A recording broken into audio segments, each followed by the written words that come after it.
I'm here to talk about success, right? Now let me get right away to the first rule of success. The first rule of success is to have a vision.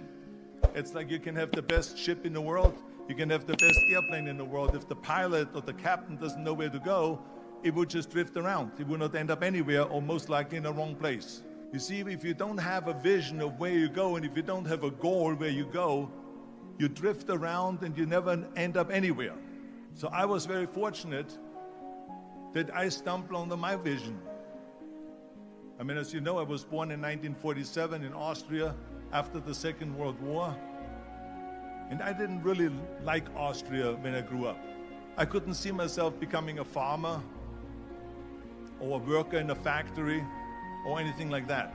I couldn't wait to get out of there, even though my parents wanted me to stay there and have a normal life. My mother wanted me just to stay there and marry a girl with the name of Heidi, hopefully, and have a bunch of kids and run around like the Van Trapp family in The Sound of Music. My father wanted me to become a police officer like he was. But that was their vision, not mine. My vision was totally different. I felt that I was born for something special, for something unique, for something big. Then one day I went to school. I remember I was 11 years old, and they showed a documentary about America. The high-rises, the huge bridges, the huge cars with the wings sticking out, the 6-lane freeways, and all of this stuff. And I said to myself, that's where I want to be. I don't want to be around here with these little farmhouses and these little buildings, and everything is old. But now the question was just, how do you get to America? In those days, it was a very expensive trip. It's not like today. But one day after school, I walked by a store. So one day, they had jeans there, American jeans. And it was the only store that really sold kind of American stuff. So I went inside and I looked around and I looked at this stuff, and then I saw a magazine. I saw a bodybuilding magazine that had Reg Park on the cover. Reg Park was then a 3-time Mr. Universe.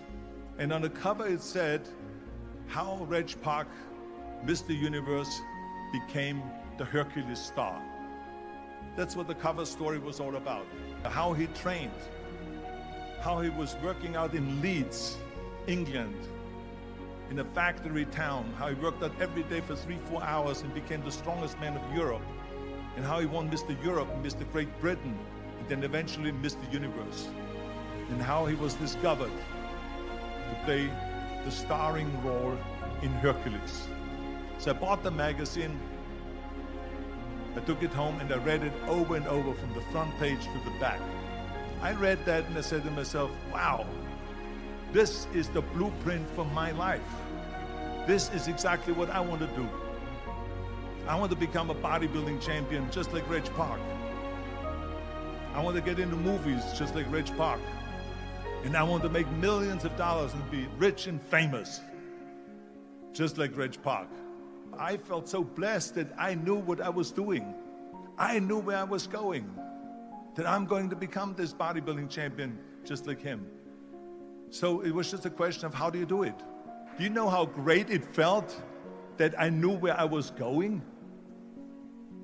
Imagine the majority of people don't know where they're going. I was so relieved, because when you have a goal, when you have a vision, everything becomes easy. It's like a medical student that studies and knows he wants to become a doctor. You know where to go. So I knew where to go. The majority of people don't like what they're doing. In America, for instance, when you study, you will see the percentage of people that like their jobs. 74% hate their job in America. Now, there's not much different when you come to Europe. So if you think about, only a quarter of the people really enjoy what they're doing in life. That is unbelievable if you think about it. They just aimlessly drift around, and then all of a sudden there's a job opening, so they get their job because you have to work. But then when you work, it's a chore. It's work. It's not fun. So people always ask me, when they saw me in the gym in the pumping iron days, they said, why is it that you're working out so hard? 5 hours a day, 6 hours a day, and you have always a smile on your face. I was really lifting the trophy over my head. That's what I was thinking about. And I told people all the time, I said, because to me, every single set that I do, every repetition, every weight that I lift will get me a step closer to turn this goal into reality. So I couldn't wait to do another 500-pound squat. I felt so great knowing where I was going, and I tell you, it worked. With the age of 20, I went to London and I won the Mr. Universe contest as the youngest Mr. Universe ever. And it was because I had a goal. And this is no different than anything else. It was the same in acting. I remember when I was doing Conan the Barbarian.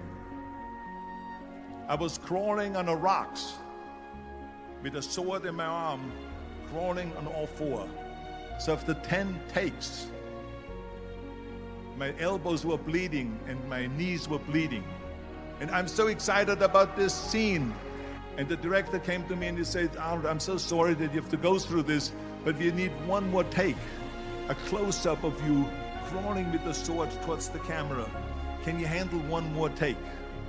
And I said to him, I don't know what you're talking about. He says, I'm totally fine. I can visualize what the scene will look like in a film.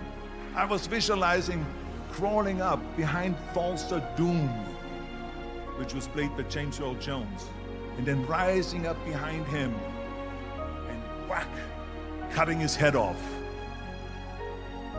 And the head spins in the air.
Slowly with blood all over the place, and slowly falls down the steps and rolls down the steps.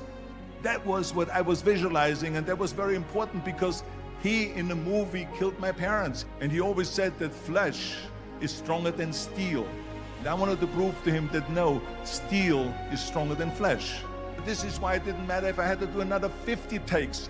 I saw that vision of the perfect scene, and it was an important scene, and I would do it over and over again until we got it. And the same thing is also in politics. I remember that in politics, I had a very clear vision that I will be the leader of California. That's as far as I could go because I was not born in America, so I could not run for president. So even though people came up to me and says, why don't you go and run for something smaller? You're never gonna make it. I ran for governor, and then 2 months later I became governor of the state of California. Again, because I had a very clear vision what I'm gonna do with California. So that's rule number one, have a vision. Visualizing your goal and going after it makes it fun. You got to have a purpose no matter what you do in life. You got to have a purpose. Rule number two is don't listen to the naysayers. Don't listen to the naysayers. Everything I ever did, the thing that I heard out of people's mouth was, that's impossible. That can't be done. Or no. Including my parents and everyone else around me said, this is impossible. Why don't you become a ski champion? That's what they do in Austria. You can't be a bodybuilding champion. That is exactly what I heard, and of course I proved to the people that it can't be done. So whenever someone said to me, it can't be done, I heard, it can be done. And when they said it's impossible, I heard, it is possible. Because I am a strong believer. I'm gonna be the one, I said to myself, I'm gonna do it and I'm gonna show it to them. Maybe it has never been done before. That's perfectly fine with me.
I'm gonna do it.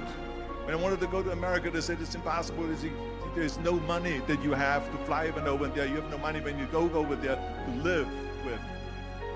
And what do you think, they're gonna wait for you? There are plenty of big bodybuilders over there. The same thing happened also when I went into the show business.